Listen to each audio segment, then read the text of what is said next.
Yo, Brian G. Kamusta mga idol? Yeah! Tara, luto tayo. Let's go!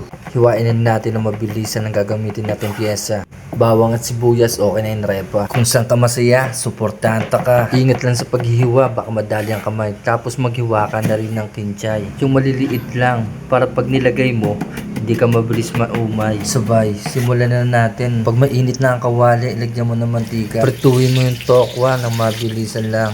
Pag nakita mo medyo golden brown na, hanguin mo na, tropa. Hindi ko pala naihaw ang binili kong baboy sa talipapa, kaya pinrito ko na lang muna. Nung napansin ko na medyo golden brown na, hinango ko na muna at nilagay ko sa isang lalagyanan. Biglang dumami nga pala ang mantika, kaya binawasan ko na muna. Dahil dito rin pala ako magigisa. Sibuyas, bawang, sinunod ko na. Konting halo, okay na yan, tropa.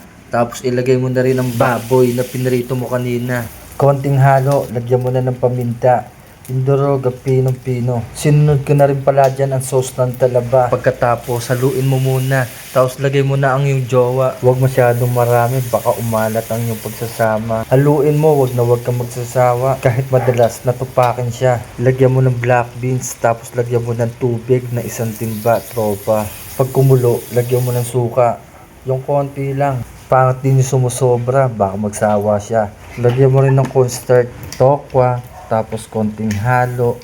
Lagay mo ng hiniwa na kinchay. Makalipas sa 3 araw, lagyan mo ng mahika, yung pampagana. Haluin mo ulit para manuot ang lasa. Tapos lagyan mo ng dahon ng sibuyas, tropa. Makalipas sa mahabang panahon, ito na ang aking napala. Kita mo ba ang resulta?